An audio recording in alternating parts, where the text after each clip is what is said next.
Hi, good evening. My name is Joel Abraham. I'm one of the co-founders at gener8tor, and I'm very excited to have the opportunity to introduce John Bielk and Swapferit. I met John roughly about 6 months ago, and John would call me every week for about 3 months asking when he can get into the program. And I saw in John that he knew how to accelerate, he wanted to accelerate his company and how he was going to do that. For these last 3 months, John and I have been working hand in hand in the trenches, verifying and validating his business model. And what John has proven to me is his commitment and passion for success. Personally, Swapferit has a little place in my heart because for the last 20 years, part of my hobby has been rummaging, antiquing, and selling stuff on eBay. My wife would probably say I have a small hoarding problem, but I personally think I like to collect cool stuff. Little did I know in working with John and Swapferit that I would actually be able to take my stuff and turn it into currency. And I could personally say, that working with John is the combination of his passion for success, Swapferit's innovation, that his company is going to be a game changer in the marketplace. So no further ado, please help me welcome John and Swapferit.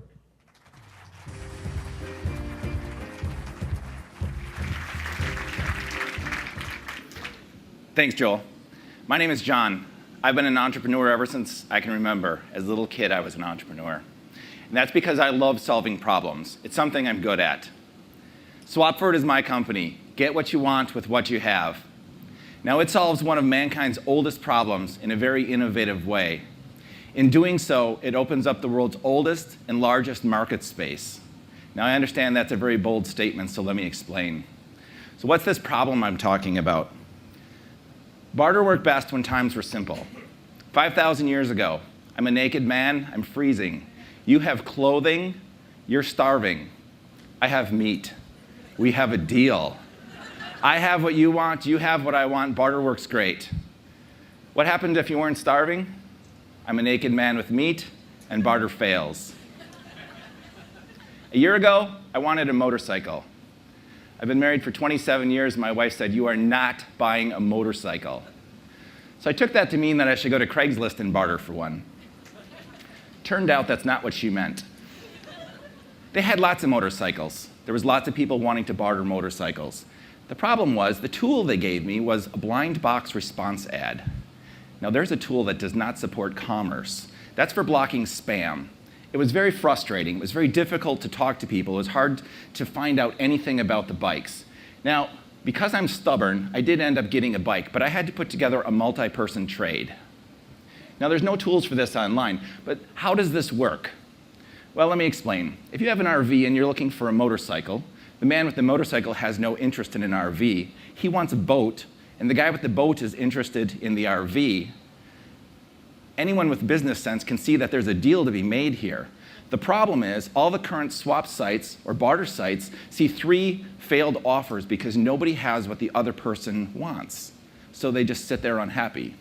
I built Swapferit to put deals like this together, whether it's 3, 30, or 300 people. When a deal like that lines up, it executes with one mouse click, and everyone gets what they want. So there's no longer any need to have the item that someone else wants, and you want what they have. That's eliminated. This makes barter feasible again for commerce. Let's take a look at what it would look like on the live site.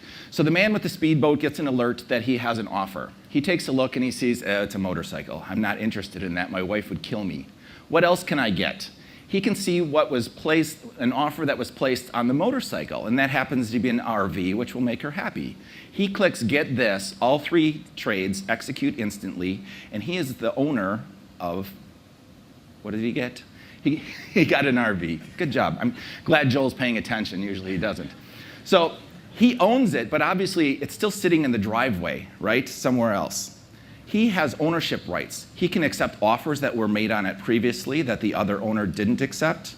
He can ask for it to be delivered to him, or he can take and offer it to someone else and trade it away in virtual space without ever touching it. So if you're playing a game of trade-up where you're going from one small thing to something large, you can do this very quickly without waiting for things to be delivered. So you may trade for things and own them, but never physically possess them. Right now, barter has a lot of excitement around it. Why is that? Stories like a kid in California who traded a smartphone for a Porsche Boxster over the course of 2 years gets people really excited. They think, I have a smartphone, I could get a Porsche. The problem is it's very difficult, and he'll be the first to tell you that. It took 2 years. He didn't even have a driver's license when he got the car. A&E saw the excitement around this. They created a show called The Barter Kings. And they do this in a half hour with 1.5 million people watching each week. They start off with something small and they trade to something great. And people want to emulate that, but there's no tools online. Now, I was able, through the power of gener8tor, to get out to California, meet the guys, demo the site. They like the site, and we're in negotiations to see if they'll help promote the site. Now, let's talk about that market space that I spoke of earlier. Cash was the original solution to barter. Cash worked great. We love cash. We're not going to get rid of cash. I'm asking for cash tonight. The problem is, you have to have cash to participate in the market space. If you don't have cash, you're excluded. So there's a lot of people that would love to get new things, they just don't have cash. We solved that problem. Your stuff is now currency. So I would venture to say that we all have basements full of currency, garages full of currency, closets packed with currency. We probably have currency in our attic. We drive currency down the road and we have currency in the trunk. We all have lots of currency. We can now participate in commerce without money. Now you're saying, John, if it's without money, how do you make money? Why is this fun? Transaction fees. For a very small fee, they can transact whatever they want to on the site. It's a very simple process. We also make money with premium listings and affiliate shipping programs, and there's a few other models we can stick in there as the site grows and accelerates. My name is John Bialk. I'm the founder. Dan Villione is my CTO. I want to thank Carly Lamfer for doing our social media work. And this isn't part of my pitch, but I really want to thank gener8tor. The program was amazing. The town I come from in northern Wisconsin, the entire population would fit in this room. I just didn't have the contacts to the tech world to make my idea grow. Every day they come to me in the morning, Joel would say, what do you need? And it didn't always work, but I'd tell them what I need, and it was right there. When I needed to go to California to meet those guys for a marketing idea, I was on the plane the next day, and here I am in California talking to movie stars. So I really want to thank those guys. So thank you.